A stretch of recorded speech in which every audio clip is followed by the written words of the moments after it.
আসসালামু আলাইকুম, welcome back to my channel. আবারও হাজির হয়ে গেলাম আরও একটি নতুন ব্লগ ভিডিও নিয়ে আপনাদের মাঝে। আশা করি আপনারা সবাই ভালো আছেন। আমিও আলহামদুলিল্লাহ অনেক ভালো আছি। সারা সপ্তাহ বাসায় থাকতে থাকতে যখন বোরিং লাগে তখন মনে হয় যেন একটু বাহির থেকে ঘুরে আসলে মনটা ভালো হবে, কিন্তু একা একা তো আর ঘোরা যায় না, তাই না? তাই সাথে নিয়ে নিলাম সুলতান আপুকে, আর দুজন মিলে চলে গেলাম নরসিংদী সদর থানার রেল লাইনের পাশে। খুবই সুন্দর মনোরম একটা পরিবেশ, স্নিগ্ধ হওয়া।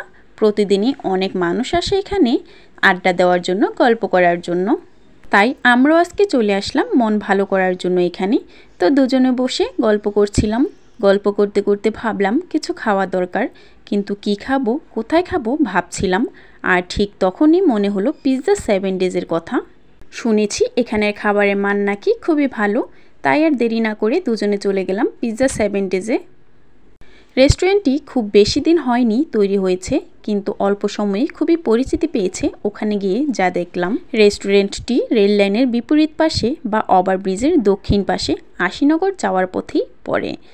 ভিতরে ঢোকার পর দেখলাম সত্যি রেস্টুরেন্টের পরিবেশটা দেখার মতো ছিল। তো আমরা দুজন একটা টেবিলে বসলাম। বসার সাথে সাথে একজন ওয়েটার এসে আমাদের হাতে একটা মেনু কার্ড ধরিয়ে দিল। সুলতান আপুকে বললাম, আপু অর্ডারটা আপনিই দেন। তো আপু অর্ডার দিচ্ছিল। আমরা সেট মেনু 1 অর্ডার করেছিলাম।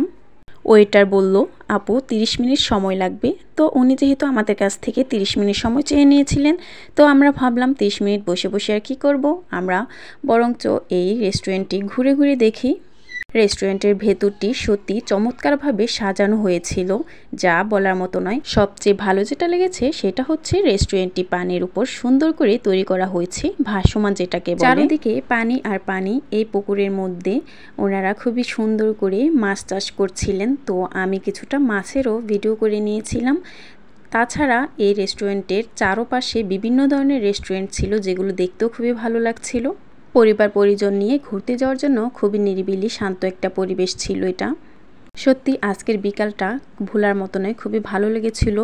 আমি একটু বাইরে গিয়ে বসেছিলাম। তো সুলতান আপু বলল, দেন আপনার ফোনটা, আমি আপনাকে ভিডিও করে দিচ্ছি। তো উনি রেস্টুরেন্টের পুরো ভিডিওটা করে নিল। রেস্টুরেন্টের ভেতরটা যতটা সুন্দর, বাহিরটা তার চেয়েও বেশি সুন্দর।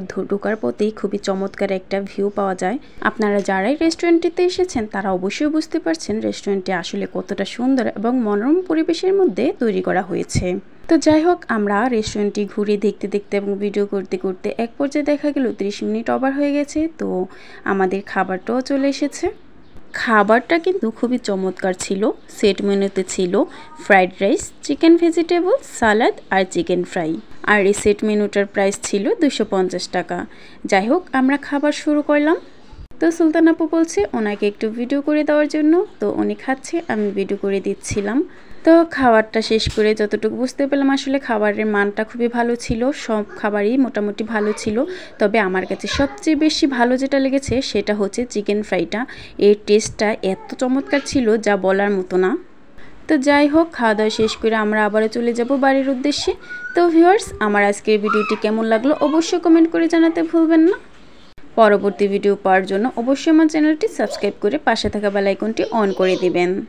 ভিডিওটি ধৈর্য সহকারে শেষ পর্যন্ত দেখার জন্য সবাইকে অসংখ্য ধন্যবাদ জানাচ্ছি। পরবর্তী ভিডিও পাওয়ার আগ পর্যন্ত সবাই ভালো থাকবেন, সুস্থ থাকবেন। আল্লাহ হাফেজ।